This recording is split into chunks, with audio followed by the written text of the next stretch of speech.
El vasto imperio egipcio gobernó las tierras del norte de África entre el 2686 y el 2181 años antes de Cristo.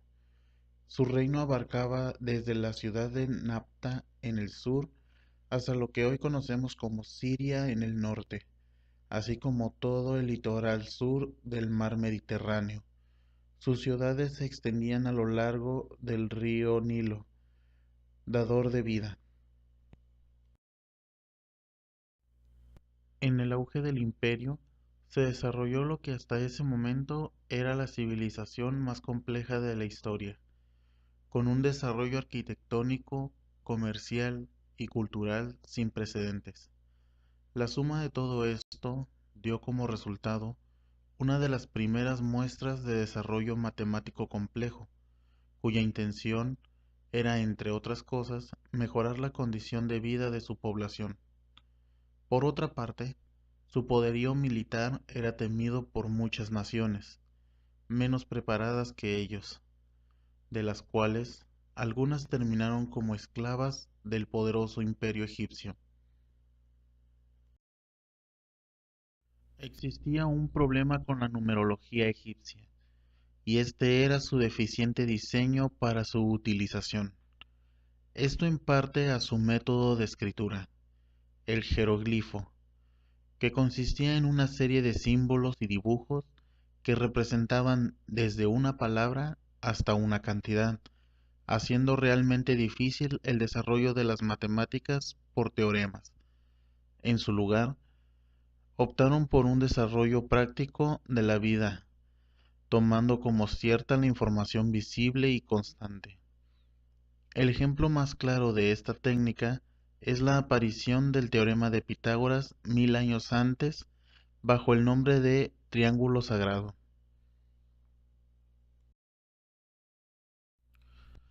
La principal razón por la que los egipcios desarrollaron sus matemáticas fue en parte al desastre que implicaba vivir en el delta del río Nilo, pues en determinadas temporadas las lluvias que azotaban el centro de África hacían crecer las aguas del río que al llegar al delta borraban por completo las limitaciones de las tierras de cultivo, además de causar daños serios a las viviendas que requerían trabajos posteriores de reparación.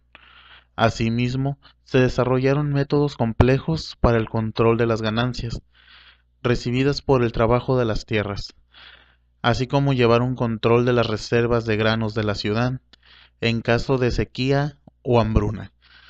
Se desarrolló también un sistema de cobro de impuestos que establecía un impuesto según determinadas variables, como cantidad de tierras, esclavos, hijos, etc. Con todo esto se puede deducir que mucha de la grandeza del imperio egipcio se debe a sus matemáticas. A pesar de los grandes beneficios de las matemáticas en la vida de los egipcios, su manejo, estudio y desarrollo era monopolizado solo por una pequeña fracción de la élite social, que resguardaba estos conocimientos con sumo recelo, ya que su manejo aseguraba el futuro de sus familias. Es por ello que hoy día casi toda la información de las matemáticas egipcias se ha perdido, sobreviviendo únicamente dos papiros hechos con celulosa de madera, que nos dejan ver cómo era su entendimiento del mundo de las matemáticas. Uno de ellos es el famoso papiro Rem. Nos habla no solo de triángulos sagrados y su utilización, sino además del trabajo egipcio con el número pi, nuevamente 1000 años antes que los griegos.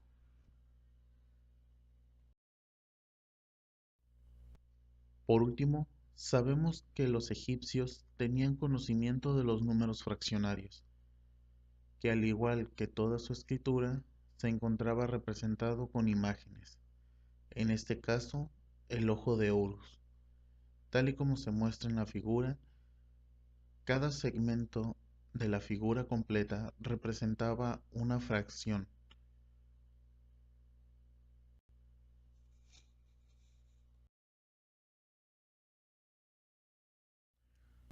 Los sumerios fueron la primera civilización de Mesopotamia.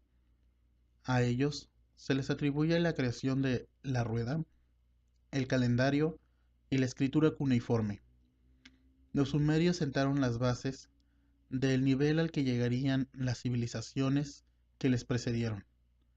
Su desarrollo se dio entre los años 4000 y 2400 años antes de Cristo. Los acadios fueron un pueblo mayormente guerrero, y durante su auge no se presentaron grandes avances en ninguna ciencia en particular. Sin embargo, se caracterizaron por el desarrollo de la arquitectura, ya que consideraban que la grandeza de una nación era expresada por la grandeza de sus ciudades. Y ya que la arquitectura es una disciplina dependiente de la geometría, a su vez una rama de las matemáticas, se puede decir que, aunque no se consiguió ningún avance, se consiguió una mejora de aquello con lo que ya se contaba en estas disciplinas.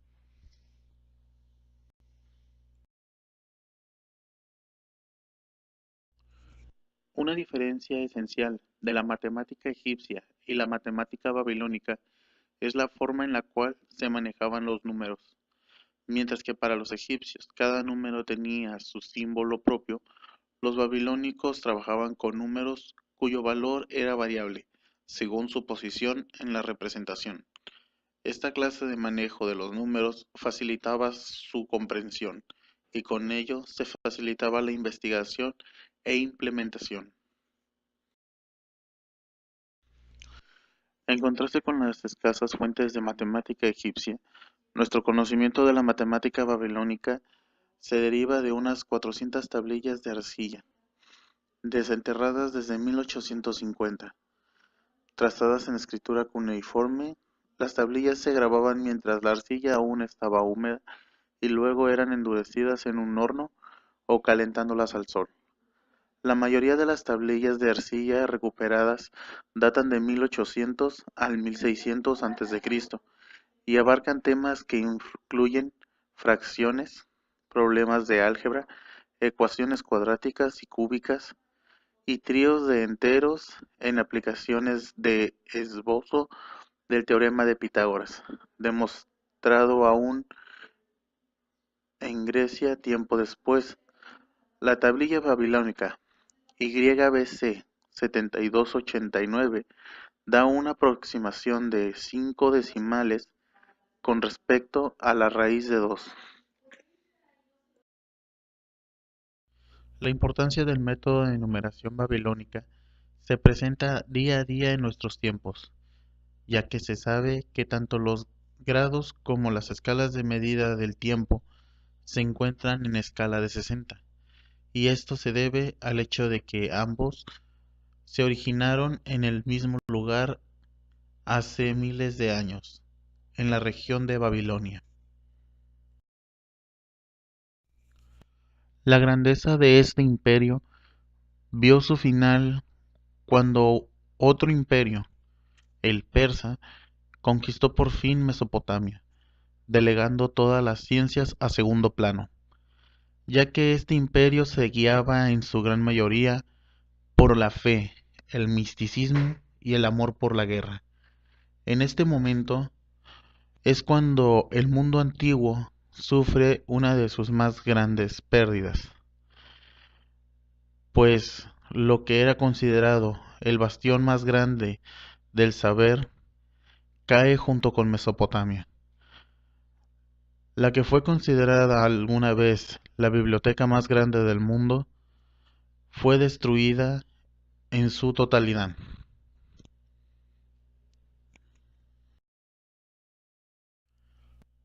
Para finalizar, es importante resaltar que los avances obtenidos por ambas civilizaciones podrían parecer juego de niños hoy en día, pero hemos de recordar cuán difícil fue para nosotros aprender álgebra o geometría, aun cuando ya sabemos los principios que estos abarcan, mientras que ellos tuvieron que encontrar la información por sí solos. ¿Quién sabe? Quizá en un futuro las civilizaciones podrán hacer cosas más impresionantes aún, y verán hacia atrás, hacia nosotros, y se preguntarán, ¿cómo es que no entendían algo tan simple?